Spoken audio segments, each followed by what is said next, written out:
کیونکہ سعودیوں نے اس کے بعد ان کی حکومت کی رویہ دیکھ کر، ان کی کرپشن دیکھ کر، ان کا طور طریقہ دیکھ کر انہوں نے پابندی ہی لگا دی کہ آپ نہیں کریں گے. اب یہ کیا کرتے ہیں، پیسہ کمانے کے لیے کوٹا کم کرتے ہیں یا کوٹا زیادہ کرتے ہیں، کسی کمپنی کا کم کرتے ہیں، کسی زیادہ کرتے ہیں. 580 کمپنیوں میں سے میں نے یہ بات چیلنج سے کہی تھی اور آج پھر آپ کے پروگرام میں کہتا ہوں کہ ایک شخص کو یہ لے آئیں جو یہ کہے کہ میں نے پیسے دے کے کوٹا لیا ہے یا میں نے رشوت دے کے کوٹا لیا ہے تو میں اب اس کی ذمہ داری جیسا ایک چیز مجھے بتائیے گا، ہم دیکھتے ہیں کہ جو ہمارے پچھلے 2 سال کے حج آپریشنز ہوئے ہیں، وفاقی وزیر مذہبی امور صاحب جیل میں ہیں ابھی تک، کیا جو کرپشن ہوئی ہے، جس طرح کی کرپشن ہے ساری پاکستان میں، ہم نے حج جیسے مقدس فریضے کو اس کو بھی جو ہے کرپٹ کر دیا ہے ہم نے، اس میں ہمارے سیاستدانوں نے. دیکھیں آپ اس کا ذمہ دار کون ہے، اصل ذمہ دار؟ جو ذمہ دار ہے وہ تو پکڑے ہی نہیں گئے. وہ جو وزیر ہے جس نے میرے خیال میں 10 ان کو صرف قربانی کا بکرا بنا 10 یا 20% ہاتھ مارا ہوگا میرا خیال میں یہ کہوں گا. اصل تو وہاں سے کرپشن شروع ہوئی کہ جب کروڑوں روپے لے کر ایک شخص کو ڈی جی وہاں پہ لگایا. ٹھیک ہے.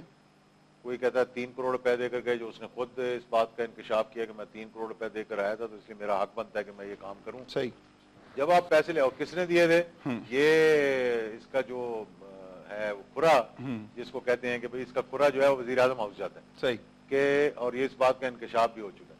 صحیح. تو جب اس سطح پہ آپ انوالو ہوں تو پھر آپ کس طرح سے یہ کہہ سکیں گے وہ لوگ پھر جو پیسے دے کر وہاں پر گئے ہوں وہ کس طرح سے لوگوں کو سہولت دیں گے، وہ کس طرح سے لوگوں کے لیے لک آفٹر کریں گے، وہ کس طرح اس مقدس فریضے کو پورا کریں گے. تو یہ مطلب ایک بڑی افسوسناک کہانی ہے. دیکھیں جب آخری سال میں نے دیا تھا اور اس وقت یہ لوگوں کو معلوم ہو گیا تھا کہ یہ ایک اچھا بزنس بھی ہے جی اور ایک فریضہ بھی ہے. صحیح. تو جسٹس رمدے صاحب اب ریٹائر ہو گئے، انہوں نے مجھے بلایا، انہوں نے کہا اجاز صاحب کہ بہت سے لوگوں کی اپلیکیشنز آ رہی ہیں کہ ان کو کوٹا نہیں ملا. میں نے کہا جی اس میں ججوں کی بھی سفارشات آئی ہیں، اس میں صدر کی بھی آئی ہے، اس میں شوکت عزیز وزیر اعظم کی بھی آئی ہے، تمام وزراء جو ہیں وہ بھی کوٹا مانگ رہے ہیں اور 2600 کمپنیوں نے اپلائی کیا ہے، 180 کمپنیوں کو میں نے کوٹا دینا ہے. تو کہنے لگے بھئی یہ کیا کس طرح کرو گے؟ میں نے کہا جی اس کا سب سے بہترین طریقہ یہ ہے کہ میں یوں کرتا ہوں کہ اس کو کمپیوٹرائز کر دیتا ہوں، آپ اپنے ڈپٹی رجسٹرار کو سپریم کورٹ کے بھیج دیں اور وہ کمپیوٹر کے ذریعے 180 کمپنیاں نکال دیں، کیونکہ کرائٹیریا تو سب کا ایک ہی ہے. ٹھیک ہے. جب انہوں نے کرائٹیریا میٹ کیا تو ہم نے لائک. سپریم کورٹ کا رجسٹرار آیا جی اس نے آگے بیلٹنگ کی اور اس بیلٹنگ کے ذریعے 180 کمپنیاں ہم نے دی. صحیح. یعنی اس سے زیادہ اور کیا. میں ایک چیز پوچھنا چاہتا ہوں کہ مجھے ایک بتائیے کہ پاکستان کی سیاست سے اخلاقیات کا بالکل خاتمہ ہو گیا ہے. اب پیپلز پارٹی کے وزراء جو ہیں وہ آن ایئر ٹی وی چینلز میں پروگرامز میں کہتے ہیں کہ جی ہمیں بھی کرپشن کا حق ہے، ہم کرپشن کر سکتے ہیں، ہمیں کرنے دی جائے کم یا زیادہ وٹ ایور. آپ کیا سمجھتے ہیں کہ پاکستانی سیاست میں اخلاقیات نام کی کوئی چیز آ سکتی ہے یا اس کو کس طرح اگر نہیں ہے تو اس کو کیسے لایا جائے گا؟ اس کے دیکھیں 2-3 طریقے ہیں. بالکل میں نے جو آپ کو کہا نا کہ اکاؤنٹیبلٹی اور ٹرانسپیرنسی ہونی چاہیے. جی. سب سے پہلے تو یہ ہے کہ 2-3 چیزیں جب تک ہم پاکستان کی سیاست میں نہیں انٹروڈیوس کروائیں گے یہاں کوئی تبدیلی نہیں آئے گی. کرپٹ سے کرپٹ ترین لوگ آتے رہیں گے، یہ جائیں گے، ان کے بڑے آ جائیں گے یہاں پر. جی. جب آپ دیکھیں جب آپ بنیاد ہی اس حکومت کی ایک NRO کے ذریعے رکھتے ہیں جس میں کہ $1.5 ارب جی یعنی دونوں ادوار میں جب سے میں سیاست میں آیا ہوں 1990 سے لے کر اور 1999 تک میں آپ کو بات بتاتا ہوں کہ میں نواز شریف کے ساتھ بھی رہا کابینہ میں اور محترمہ کی جب حکومت آئی پیپلز پارٹی کی اس کو بھی دیکھتا رہا. پاکستان کے ریزروز اس وقت یعنی پورے پاکستان کے اسٹیٹ بینک کے پاس جو پاکستان کے پاس فورن ایکسچینج ریزروز ہوتے تھے 300 سے 500 ملین ڈالر ہوتے تھے. 300 سے 500 ملین ڈالر اگر پاکستان کے ریزروز ہیں ان دنوں میں. اور ایک وقت آیا تھا 1998 میں جب ہم نے دھماکہ کیا تھا کہ ہمارے ریزروز جو ہیں نیگیٹو میں چلے گئے تھے، ہمارے پہ سینکشنز لگ گئی تھیں، اکاؤنٹ فریز کیے، لوگوں نے اپنا پیسہ نکال لیا اور بہت کچھ ہوا. جب آپ پاکستان کے جو ریزروز ہیں اس سے 3 گنا زیادہ صرف ایک فیملی کا جو ہے معاف کر دیں گے. یہ تو 65 ملین ڈالر تو صرف آپ سمجھ لیں پینٹ ہے. صحیح. یہ تو بالکل پینٹ ہے جو ان کے پکڑے گئے ہیں اور وہ اس لیے پکڑے گئے ہیں کہ وہ 2 کمپنیاں جن کے ذریعے انہوں نے یہ کیا تھا اس کمپنی سے انکشاف ہو گیا تھا.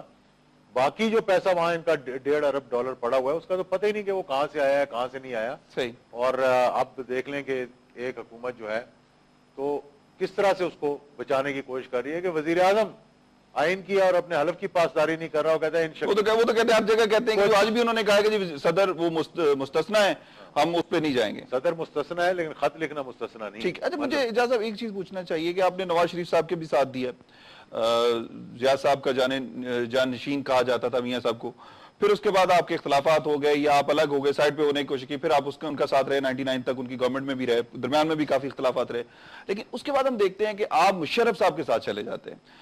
کیا یہ ایک جو جمہوریت کی آپ ایک دفعہ کہتے تھے کہ جمہوریت ہونی چاہیے ملک, آپ کے ایک پرسیپشن یہ تھا کہ آپ چاہتے تھے کہ پاکستان میں جمہوریت رہے, پھر آپ نے ایک ڈکٹیٹر کا ساتھ کیوں دیا؟ دیکھیں میں تو پہلی دفعہ یہ ہوا تھا, اور آپ نے کہا کہ 1999 تک میں نواز شریف کے ساتھ رہا, میں 1999 تک ضرور ساتھ رہا, لیکن 1997 میں جب 2 تہائی اکثریت آئی تھی میں کابینہ کا حصہ نہیں بنا. نہیں, میں نے وہی کہا نا کہ آپ کے اختلافات پہلے سے شروع ہوتے, مطلب کسی وجہ تھی. اب نواز شریف سے پوچھا جائے کہ جس اثاثے کے اوپر تم نے اپنی سیاست کو بلڈنگ کو کھڑا کیا, پھر کیا وجہ تھی کہ 1997 میں وہ لوگ جو کہ ان 69 لوگوں میں سے تھے جنہوں نے نواز شریف کے خلاف 1993 میں استعفے دیے تھے, جی مطلب سپریم کورٹ میں وہ لسٹ موجود ہے, ٹھیک, جنہوں نے جب اس کی حکومت ختم ہوئی تھی نواز شریف کی اور ہماری حکومت ختم ہوئی تھی, تو 69 ایسے لوگ تھے وزراء جی اس کی کابینہ میں نواز شریف کی جنہوں نے استعفے دے دیے تھے. صحیح,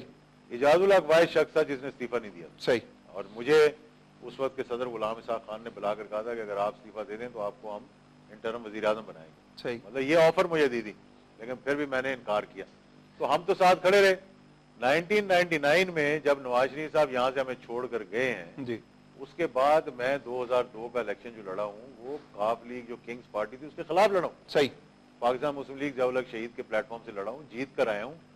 2004 میں جب ہم نے مسلم لیگوں کو اکٹھا کرنے کی کوشش کی اور ہم نے اپنی قربانی دی پارٹی کی مسلم لیگوں کے اتحاد کے لیے, جی, تو اس وقت نواز شریف کو بھی اپروچ کیا گیا تھا. مطلب ایک مجید نظامی صاحب جو جی, ایک اخبار کے مدیر ہیں, جی, جی, وہ پیغام لے کر گئے تھے نواز شریف کے پاس کہ آپ بھی شامل ہوں. تو ہم تو اس کوشش میں گئے تھے کہ مسلم لیگوں کو اکٹھا کریں, اور میں آپ کو یہ بتانا چاہتا ہوں کہ اس وقت بھی ہم نے یہ کوشش کی, قربانی دی, الیکشن نہیں لڑا ان کے ٹکٹ پہ, لیکن بعد میں ہم اکٹھے ہو گئے مسلم لیگ کے.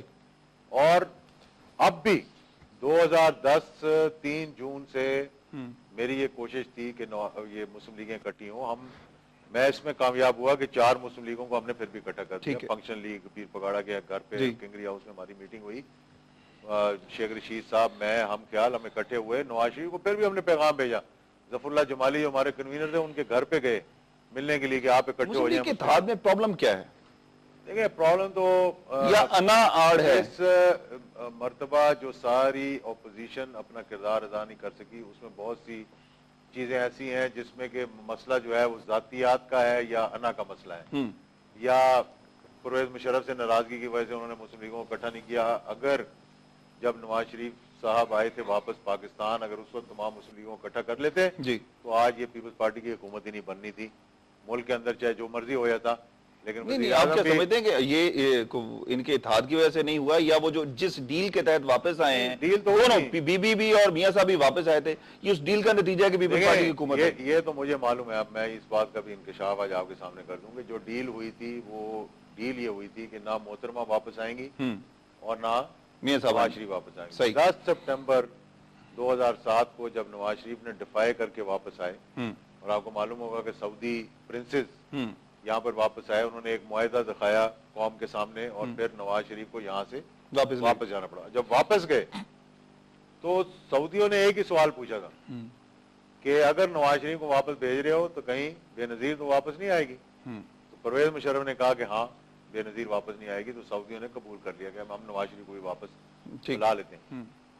جس دن محترمہ نے پھر ڈیفائی کیا اس ایگریمنٹ کو جو این آر او کے تحت ہوا تھا اور واپس پاکستان آ گئی, اس دن سے سعودیوں نے پریشر ڈالنا شروع کر دیا تھا کہ کم واٹ میں, جو زرداری صاحب کہتے ہیں نا کہ کم واٹ میں ہم خط نہیں لکھیں گے, یہی سعودیوں نے کہا تھا کہ جو مرضی ہو جائے, کہ ہم نے تو اپنی زبان دی, ہمارا تو ایک حلف ہوتا ہے جو اپنی زبان دے دی, اور آپ نے زبان دی تھی کہ محترمہ نہیں آئیں گی, اب وہ واپس آ گئی تو اب نواز شریف کو بھی واپس لینا پڑے, تو پھر میاں صاحب کو بھی واپس آ. اچھا, میں اجازت صاحب ایک چیز پوچھنا چاہوں گا کہ اس ساری سیاست میں ہم دیکھتے ہیں کہ پاکستان کی اس وقت مسلم لیگوں کا کیا مستقبل ہے, سیاسی جماعتوں کا کیا مستقبل ہے. عمران خان صاحب بھی بڑے جلسے کر رہے ہیں, دفاع پاکستان کونسل بھی بڑا جلسہ کر رہی ہے, لیکن دفاع